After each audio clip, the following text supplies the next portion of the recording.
can't afford to hire a team of lawyers, but I'm trying my best to get my site in compliance. Please don't sue me. I'm documenting the launch of my business on YouTube. Will it succeed? Let's find out.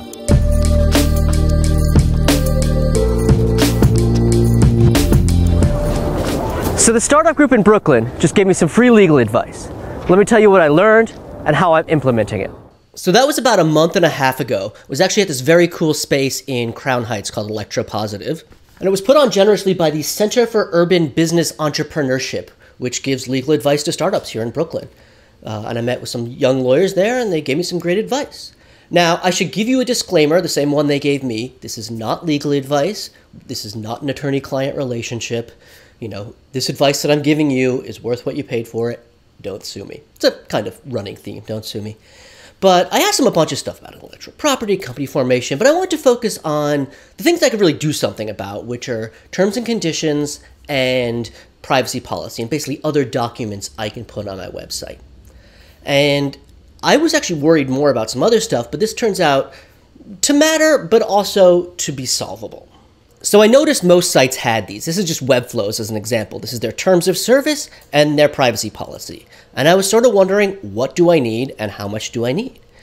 So it turns out I absolutely need a privacy policy. Apparently there's a lot of regulations that require it, including the new EU GDPR, which is the new craziness everyone is trying to deal with.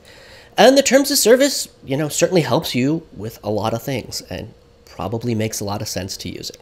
Now, my first thought was, there's got to be just some pre-written generic version I can plug in, right?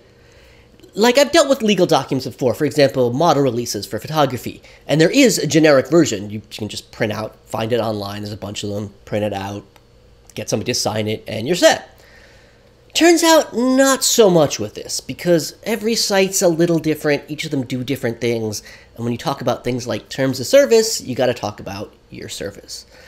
So that nixed that. But the advice they actually gave me was, look at what other people are doing and copy it.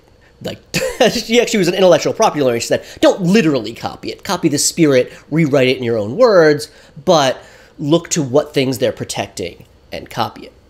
So that's what I did.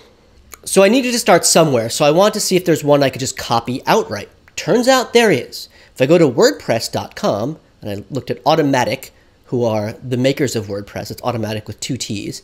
And they have a terms of service that you can copy. So they made the terms of service available under a Creative Commons share-alike license. And in fact, they have both their terms of service and their privacy policy up here on GitHub. So that was a great start. So I thought, great, let me just take that and plug that right in. But then I actually read it. Yeah, and I know nobody ever reads these things, but I read it and I learned some stuff.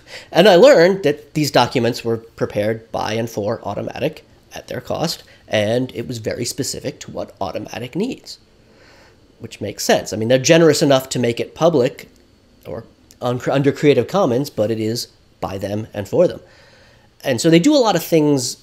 You know, what Automattic does is they do a number of things, but they host a lot of blogs, so they're very concerned with, we're not responsible for the content you post, and if you make this public, like you've made it public, we can't take responsibility for stuff that you make public, that sort of stuff. They had a lot of that, and that's less relevant to me because while you do upload stuff to my site, it's not public by default. In fact, you can share it, but it's not generally public, and you can not share it as well.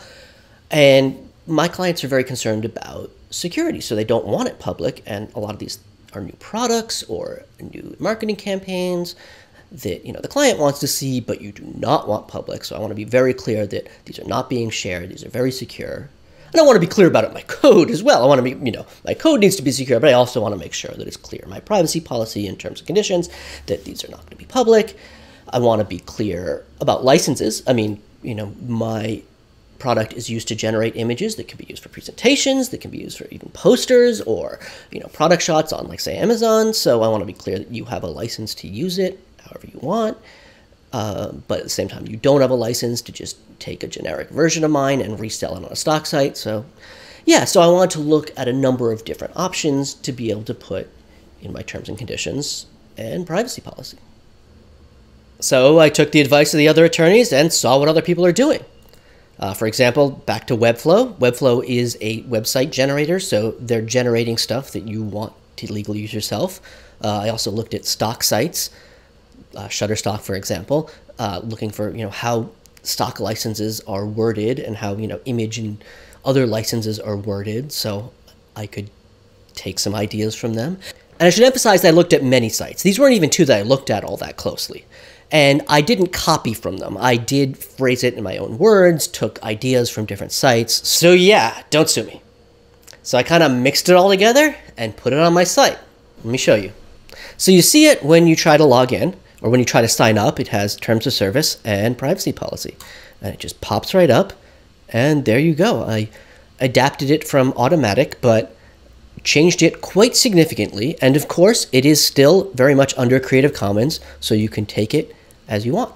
And actually, it's great because this actually gives me a little bit more authority, because it just makes it feel, when you see these things, it makes you feel like, oh, these guys know what they're doing. And hopefully that will help me. Besides, of course, being legally in compliance, which I'm sure will help me as well. Now, is it perfect? Very much not. It was hacked together from whatever I could find. It was written by me, a non-lawyer, and just using whatever I can find. But hopefully at least get the spirit of what I need it to do out there. It'll be in compliance. I do get in writing what I need to get in writing. And I have hopefully some fail-safes, like what they call a severability clause, which says if parts of this can't be enforced, the rest of it's still enforceable. Because I almost certainly screwed up some stuff, or repeated myself, or there's probably a couple typos in there.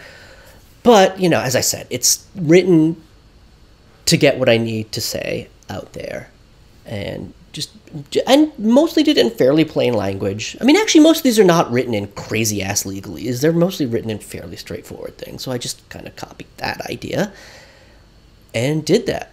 So, once I get revenue, customers, a real business, I can start hiring a lawyer to really go through this, make sure it's actually in compliance. And then, there's this whole new thing with GDPR, which nobody actually really knows what to do with. I mean, I've been looking, so, God, I hope I'm in compliance. I mean, the penalties are crazy. But, once that's kind of settled and people kind of establish how they're going to deal with that, and, yeah, I can always modify it. Yeah, like that's the great thing about web software and legal on the web, is you can always go ahead and change it. It's not permanent. So hopefully you found that useful. I'll actually put a link to the Automatic legal thing on GitHub, so you guys can download that for your own use. And obviously you can copy mine now, because it's the kind of Creative Commons is Creative Commons share alike. So if I make modifications for it, it's still under Creative Commons. Not that I wouldn't put it there anyway, but just so you know, it's still there. So yeah, I know it's one of these pain in the asses, like we'd rather be coding or developing models or reaching out to customers or marketing, but it's just one of these things you got to deal with. And I spent a couple days, I went to a legal clinic and did some rewriting. So hopefully that covers me for at least a little bit until I can get an actual lawyer, and I can pay for an actual lawyer to really look at it. So hope you guys found this helpful. Thank you. Have a good one. Bye-bye.